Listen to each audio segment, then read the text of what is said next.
My baby looking too good, yeah, she perfect. No, she worth it. When she pull up, all them man, them flirting. And yeah, she know that she a dime. Call up on my line. Told her, baby, bring it one time. Yeah. Girl, sit down and relax. Yo, what's really good though? It's your girl Yezziyezzir. Different setting, I know. It's because I'm in New York City. New York. I've been doing that every 10 seconds, man. I am in the Big Apple. And best believe I'm taking a bite out of it. I literally had an apple by my side. It's been bitten into. I wonder who it is. But I do have an apple anyway. Make sure if you're sitting down, you make yourself a cuppa. I got my Hey Sis mug right here. And you can get yourself a mug as well. Down below in the description box, you can get one. So every time you're watching or listening, we can be chilling out together. We're pals at this point. It's the sisterhood or the brother sisterhood, depending on where you're watching from. Hey Sis has had a few doors open for the podcast, by God's grace. Hallelujah. Hence why we are in New York. We were featured in Madame Noir magazine, meaning big things are gone. Hey sis to the world and back, let's get it. If you haven't already, make sure you like, comment. Yeah, I know you haven't watched the episode, but comment, who cares? And subscribe. That is the main thing. The more subscribers, the more we can up the show with so many things and all that good stuff. My book, Hey, I'm the Big Sis You Never Had. The audio version is out right now. Every week, brand new episodes are dropping. It's like a soap opera in your ear, a little telenovela in your ear. So why not? It's exclusively on Spotify, so make sure you subscribe to that one. And so Spotify listeners that are listening right now, how you doing? What's really good though? I hope you've had a good week. There's a lot of madnesses going on. But the first thing I need to get into is this. People told me to have, be wary of New Yorkers, that they're rude, they're very blunt. It's on a whole nother level. I'm staying in the Times Square area. So as you can imagine, getting off and seeing Times Square for what it was, it's like Leicester City. Not Leicester City, it's like Leicester Square times 10. If you've ever had the pleasure of walking around Leicester Square, and times that by 10, it might not be for you. But then as you progress into the other boroughs, and one thing I underestimate about New York is that your boroughs aren't close. Well, they're definitely not as close as I thought they were. Manhattan, Soho, Brooklyn, Queens, Harlem. Yeah, they're not next door. New York is a huge place. I thought LA was massive. New York is massive. America as a whole, I now understand. I used to criticize Americans, yeah? I put my hands up. I used to criticize some of them when they're like, I don't even have a passport. I've never come out of the country. I don't blame you guys because your country is huge. There's God knows how many more states. Is it like how many states? 54 states in America? I don't blame you if you want to conquer that first before you leave. I don't blame you. You got Mexico close by as well. I don't blame you. And one thing about New York since I've been here, it's been an eye-opener. I've met a lot of great people, a lot of nice people, okay?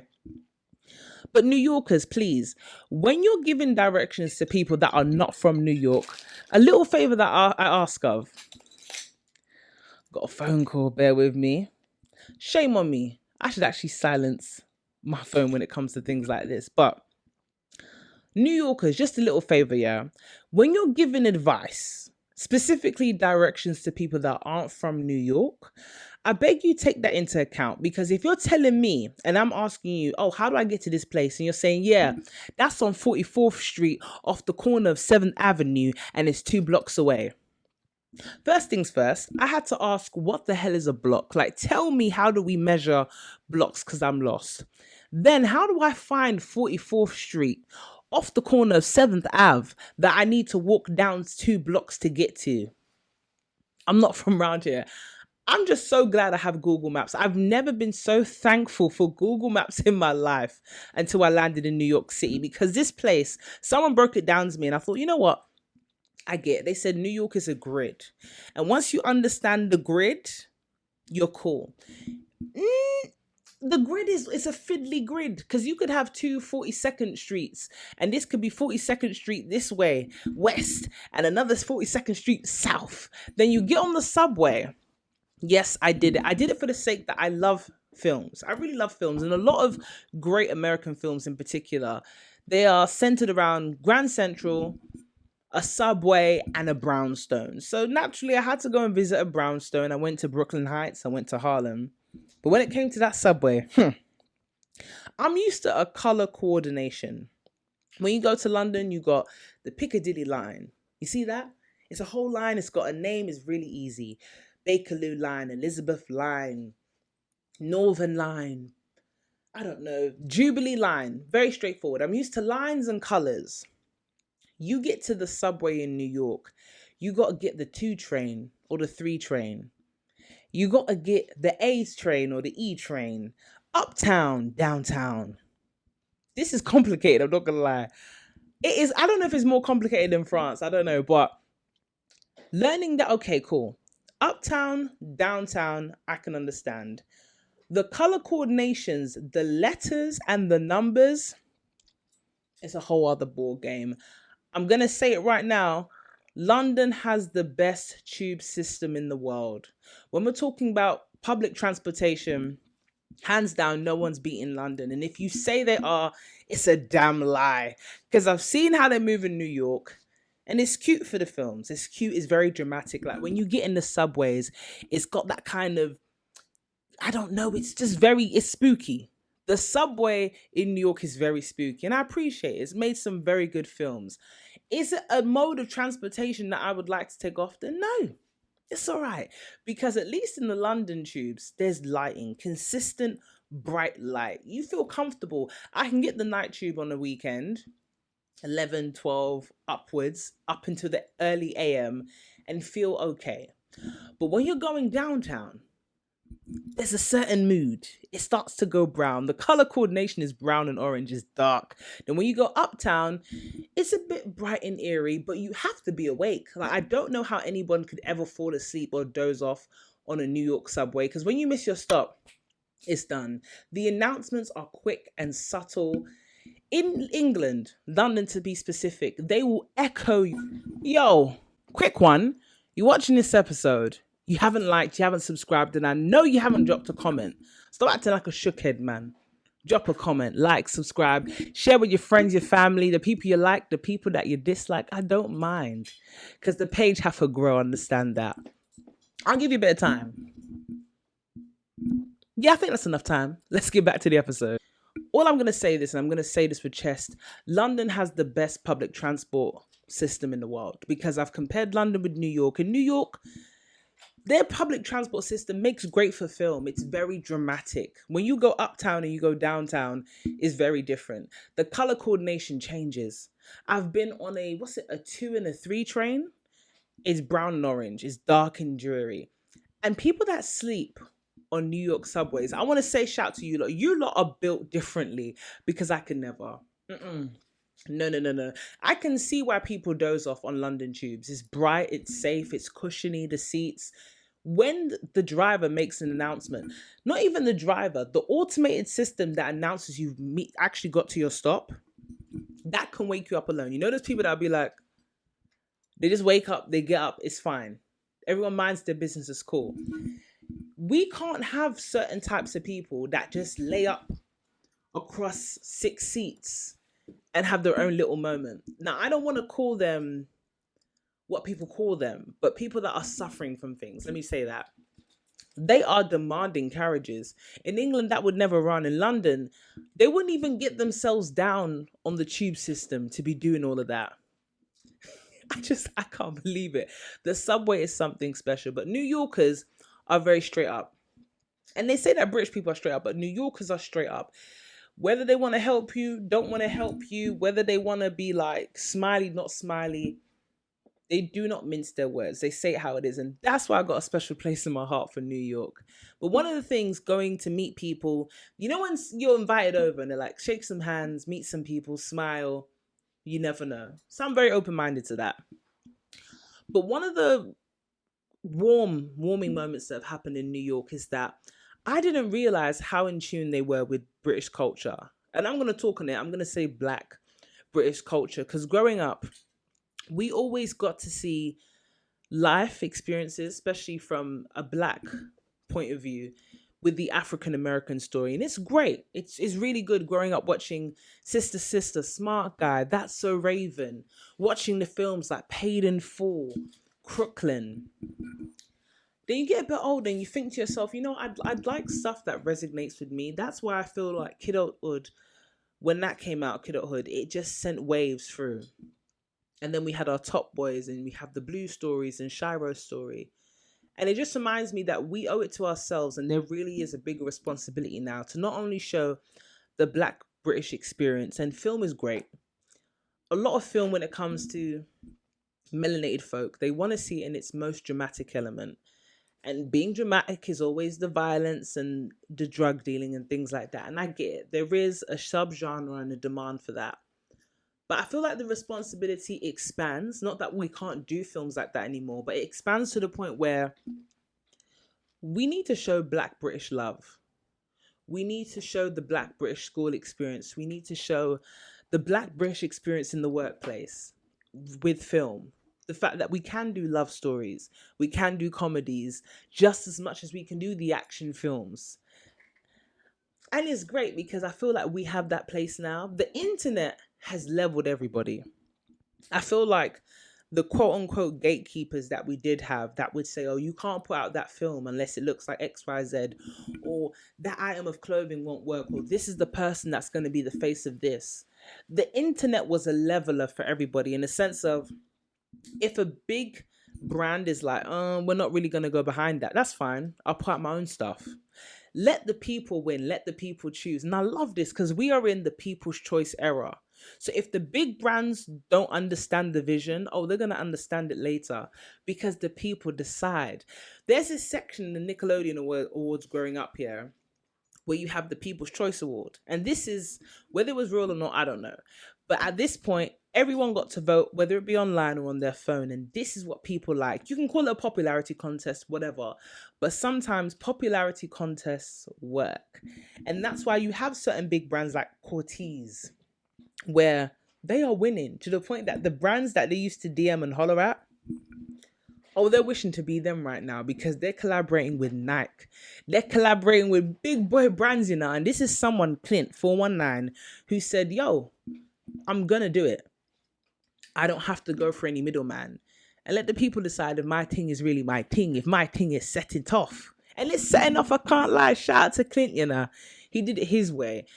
It's like that song. I don't know if it's from New York when it's like, I did it my way. Is that Frank Sinatra? Frank Sinatra. I did it my way. And I love that because the internet really is something that tells people, do it your way, the way you want to do it, and let the chips fall where they may.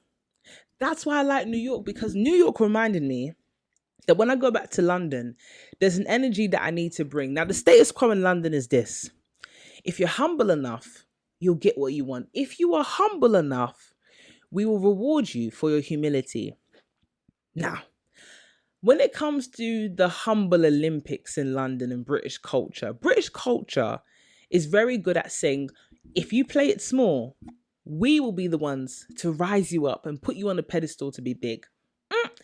It doesn't work the same way for everybody. And I do feel like one person's advice might work for this type of person, but it might not work for another type of person. So sometimes if you try something in a certain way for a long time and you're not exactly getting the results you want, switch it up. No, honestly, switch up. If you've been doing something for 10 years and you're still not satisfied with the results, you could do the British way of life of saying, okay, I'll just wait and something will happen surely. Or you could switch it up. Because originally British culture is humble you and we'll decide if we want to pick you up. If you're very happy with waiting on another human being on when they feel like it, remember, humans are driven by emotion. So if you're depending your whole career, your whole way of life, from your love life, your friendships, career, on another human being to be in the mood to do something nice for you, then boy, I don't know what to tell you. And I mean this and hear it like this.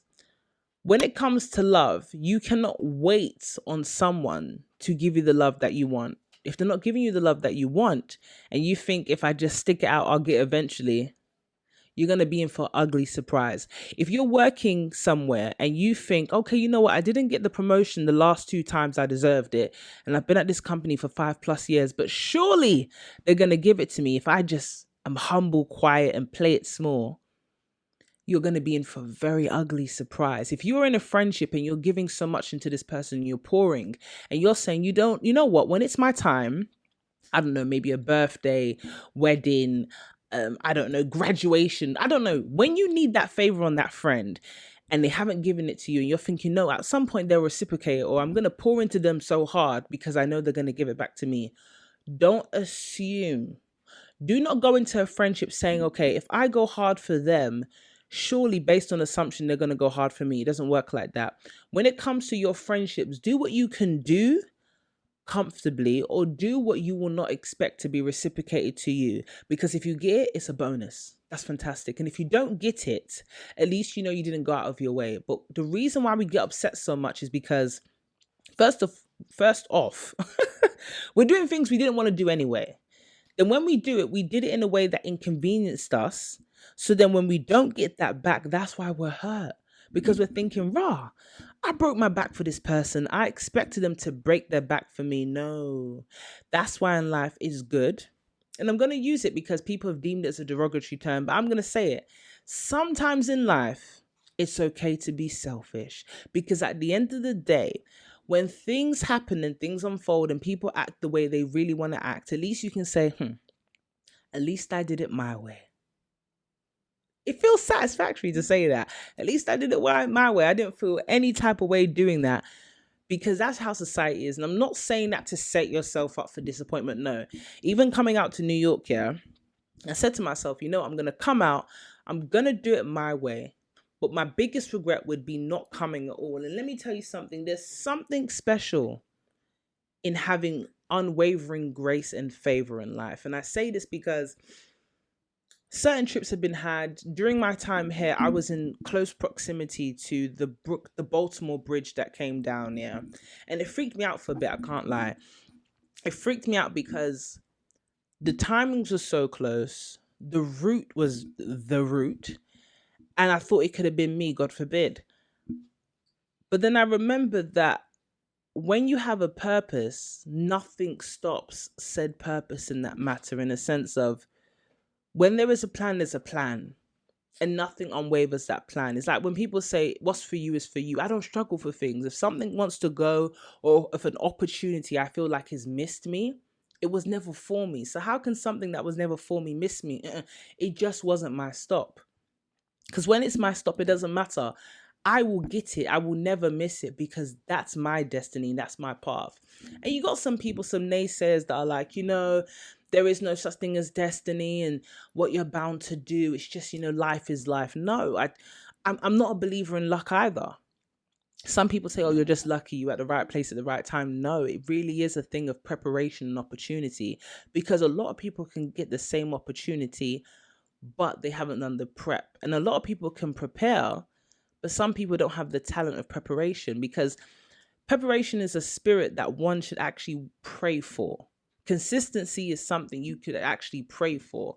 Because for me personally, I think, and I'm going to be honest and open in this moment, one of the things I struggled with the most is consistency. For me, I didn't think consistency was a big deal. I thought consistency was something that motivational speakers talk about just to make you feel like, okay, there's something I need to work on. I didn't know it was the core to everything until I was like, okay, this consistency thing, how hard could it be? And when I tell you I stopped and started, it's not a joke. Don't forget to subscribe to Hey Sis UK so you never miss out on an episode.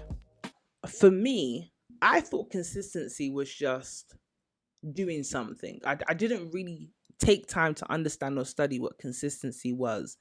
And that's doing something often and doing it well. And then also knowing how to switch up when the time to switch up comes.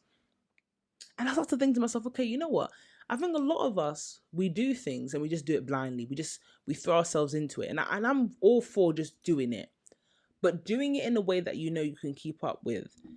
There was an interview recently, and I know you're not going to want to hear it, but I saw a little clip from a Will Smith interview, and they were like, Will, you've made a lot of money.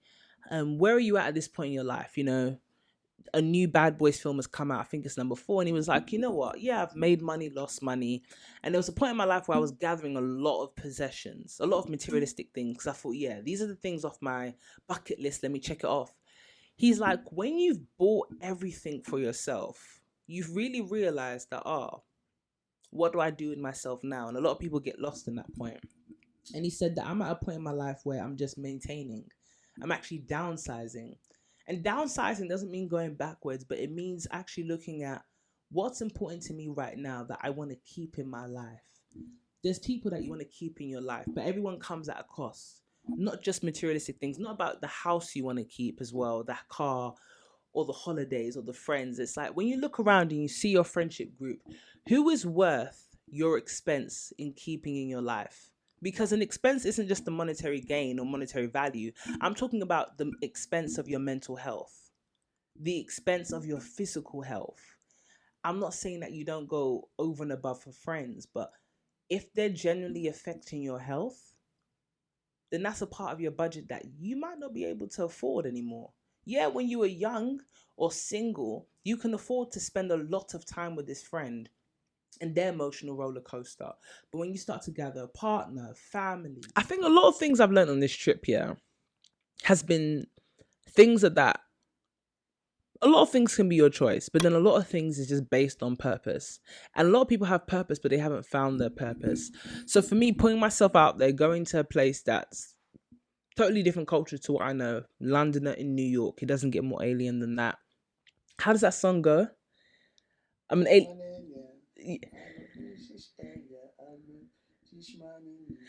That's it. I'm an alien. And I'm a legal alien in New York. Like that. Mama Yezzir behind the cam. And I feel like it's up to us to actually pick up our purpose.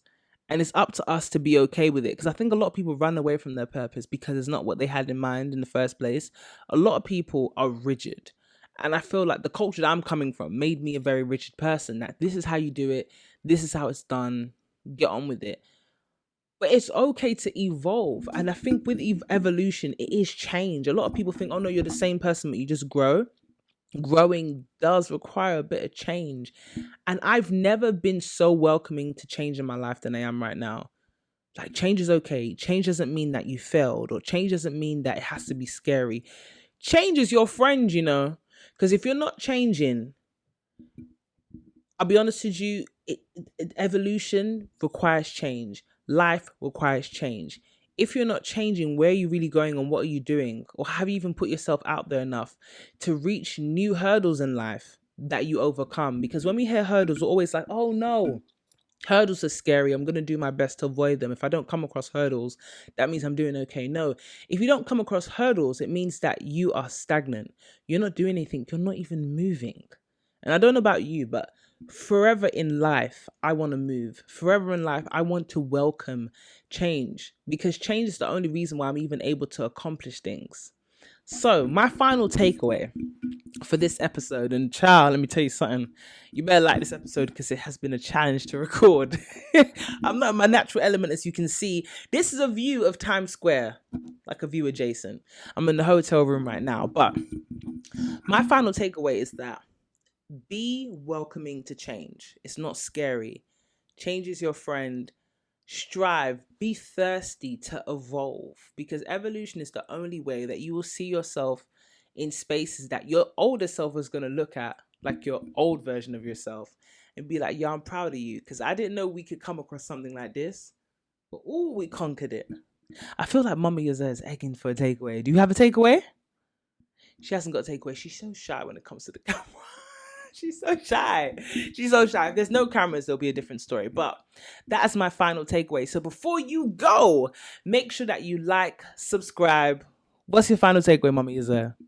Be thankful for every day and live every day for that day. Yes. Be thankful for every day and live every day. Like what? For the day. For the day. Live for the day. Carpe diem. He who seizes the day and all that stuff. So I think it's Carpe Diem, innit? I don't know. But before you go, make sure that you like, subscribe, drop a comment, Hey Sis _UK is where you can find us on Instagram. Subscribe to the YouTube channel. Spotify UK, my telenovela is out right now. You better subscribe to that one. We're still on the road to 10,000 followers on the Instagram page. I've been your girl, Yezzir. So make sure you stay what? Stay blessed. Bye. Thank you. With 3% to go, we've done it. We've actually gone and done it. Let me show you this. It's beautiful, isn't it? Beautiful. Yeah. Follow my stride, you know you want a good time. Pick any card, I know it won't decline. You know how to please me, never tease me. Keep me in Givenchy, laced in Gucci.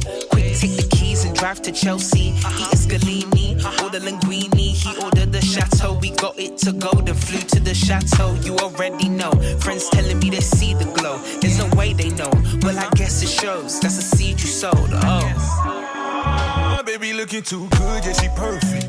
No, she worth it. When she pull up, all them man, them flirting. And yeah, she know that she a dime. Call up on my line. Told her, baby, bring it one time. Yeah. Girl said